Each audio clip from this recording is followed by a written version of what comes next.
Hi friends, कैसे हैं आप सब। आशा करती हूँ कि आप सब अच्छे होंगे। तो चलिए आज हम बात करते हैं कि भगवान गणपति को प्रसन्न कैसे किया जाए, है ना। कैसे उनको खुश किया जाए, ऐसा कौन कौन से भोग लगाए जाएं, उनकी पूजा में ऐसी कौन सी चीज़ें रखी जाएं, कौन से क्या मंत्र जाप करें, जब हम उनको कोई चीज़ अर्पण करते हैं तो वो किन मंत्रों के साथ करें कि वो ज़्यादा शुभ फल प्रदान करें।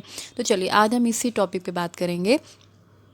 तो दोस्तों, भगवान गणपति की जो कुछ फेवरेट चीज़ें हैं वो एक तो कुछ तो आप सबको ही पता होती हैं क्योंकि ये बहुत ही कॉमन है, और कुछ चीज़ें हैं जो मैंडेट होती हैं जो उनको चढ़ाना चाहिए, ज़्यादातर लोगों को नहीं पता होता है। ठीक है, एक तो मैं बता दूं कि जब भी आप अपने घर में गणपति रखें, या मतलब गणेश चतुर्थी में गणपति रख रहे हैं, या आप नॉर्मल डेज में भी पूजा कर रहे हैं, तो आप कोई एक दिन जो है, खासकर बुधवार वेनसडे के दिन, क्योंकि वेनसडे का दिन भगवान गणपति के लिए है, उनके लिए होता है, वो गणपति के नाम से होता है।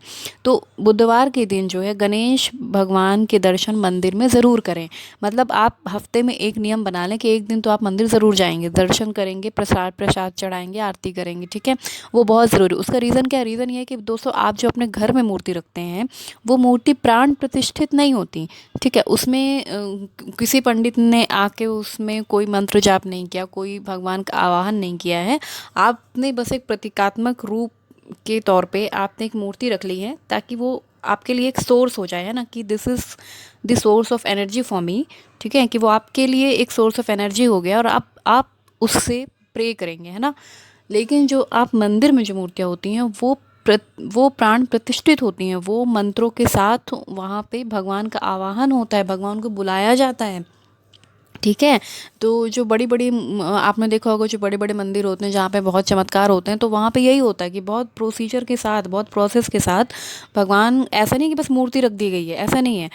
मंदिरों में खासकर जो मूर्तियाँ रखी जाती हैं वो प्राण प्रतिष्ठित होती हैं, उसमें बहुत सारे मंत्रों के साथ भगवान का आवाहन किया जाता है, उनको बुलाया जाता है कि हे भगवान, हे गणेश गणपति, आप इस मूर्ति में विराजमान रहिए, आपका कुछ अंश इसमें पड़े, है ना। तो इसलिए जो मंदिर में आप अगर कोई भी मनोकामना करते हैं, कोई भी विश मांगते हैं, पूजा करते हैं, तो वो जल्दी फलित होती है। तो घर में तो आप करें, लेकिन आप हफ्ते का एक दिन निकालिए और उस दिन आप भगवान के दर्शन करें, चाहे आप किसी भी भगवान की पूजा कर रहे हैं।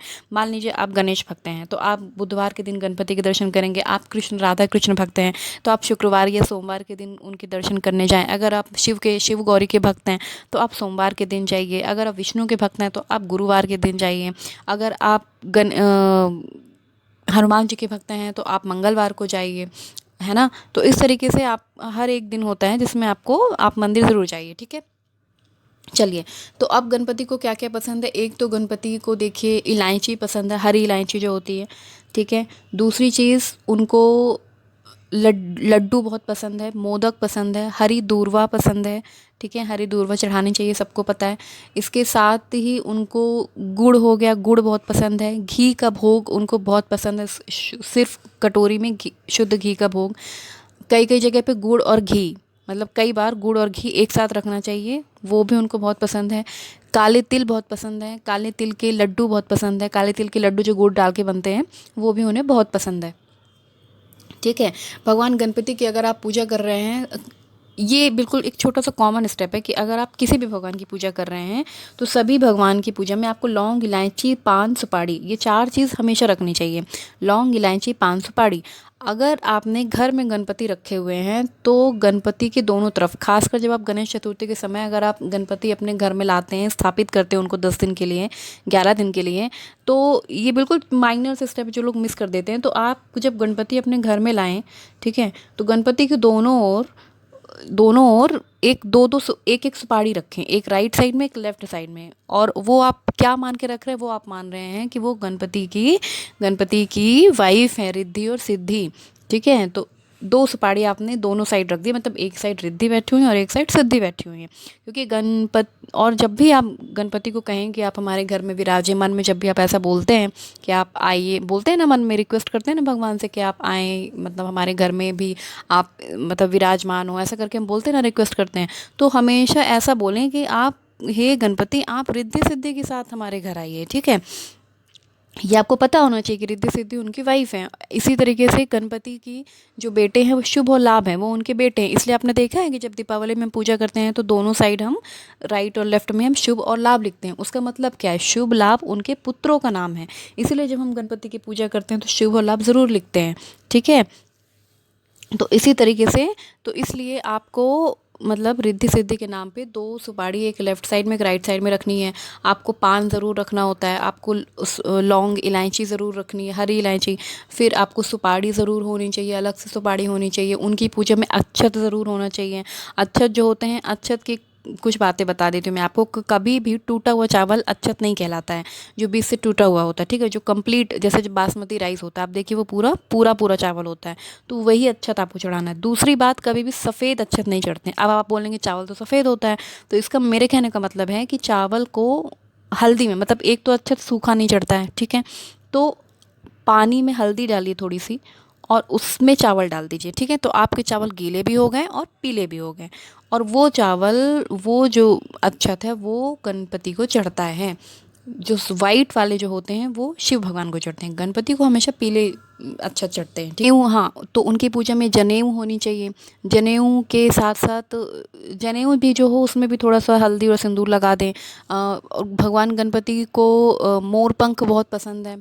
हाँ, वैसे भी भगवान गणपति जो है वो कृष्ण भगवान के भक्त हैं, विष्णु भगवान के बहुत बड़े भक्त हैं गणपति भगवान। ठीक है, तो इसीलिए आपको ये तो पता है ना दोस्तों कि हमारे मतलब शास्त्रों में, हमारे धर्म में जो भी भगवान हैं वो सब एक दूसरे के भक्त हैं। जैसे शिव भगवान विष्णु के भक्त हैं, विष्णु भगवान शिव के भक्त हैं, ना। तो इसी प्रकार से गणेश भगवान भी जो हैं वो विष्णु भगवान के भक्त हैं। तो उनको मोर पंख भी बहुत पसंद है, तो उनकी पूजा में मोर पंख भी होना चाहिए। उनको सिंदूर बहुत पसंद है, लाल सिंदूर भगवान गणेश को बहुत पसंद है। और कहीं कहीं पर जो बहुत बड़े फेमस जो गणपति के मंदिर हैं वहाँ पे सिंदूर अलग से चढ़ता है। जैसे आप हनुमान जी को चढ़ाते हैं ना, लाल सिंदूर चढ़ता है, सिंदूर जिसको हम चोला बोलते हैं, तो उसी तरीके से भगवान गणपति को भी सिंदूर ज़रूर चढ़ता है। तो उस सिंदूर में थोड़ी सी आप हल्दी मिला लीजिए तो उसकी शुभता और बढ़ जाती है। तो हल्दी और सिंदूर मिक्स करके गणपति के चरणों में ज़रूर रखना चाहिए। ठीक है, उनको सिंदूर बहुत पसंद है। इत्र ज़रूर होना चाहिए उनकी पूजा में। श्रीफल यानी नारियल ज़रूर होनी चाहिए उनकी पूजा में। ठीक है, गंगा जल आप ज़रूर रखेंगे। बस ध्यान इस चीज़ का रखिएगा, पंचामृत होना चाहिए। ध्यान इस चीज़ का रखिएगा कि कभी भी गणपति की पूजा में तुलसी का इस्तेमाल नहीं होता है। तुलसी को उन्होंने श्राप दिया हुआ है। मैं किसी वीडियो में बताऊंगी कि वो उसके पीछे क्या स्टोरी है, बट तुलसी नहीं चढ़ती है कभी भी भगवान गणपति की पूजा में।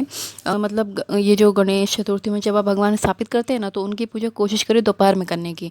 अगर आपकी तिथि मतलब दिन से शुरू हो चुकी, उसका रीज़न क्या है कि भगवान गणेश का जन्म दोपहर में ही हुआ था, तो इसलिए हम दोपहर से ही इसकी स्टार्टिंग करते हैं गणेश चतुर्थी की। अब मैं आपको छोटे छोटे उपाय और छोटे छोटे मंत्र बताने जा रही हूँ कि क्या अर्पित करते समय कौन सा मंत्र आपको बोलना चाहिए। ठीक है, जैसे मान लीजिए आप अच्छत चढ़ा रहे हैं, तो अच्छत चढ़ाते समय आपको मंत्र बोलना है, इदम अच्छतम ओम गण गणपतिये नमः। फिर से सुनिए, इदम अच्छतम ओम गण गणपतिये नमः। अगर आप सिंदूर चढ़ा रहे हैं तो सिंदूर चढ़ाते वक्त आपको बोलना है।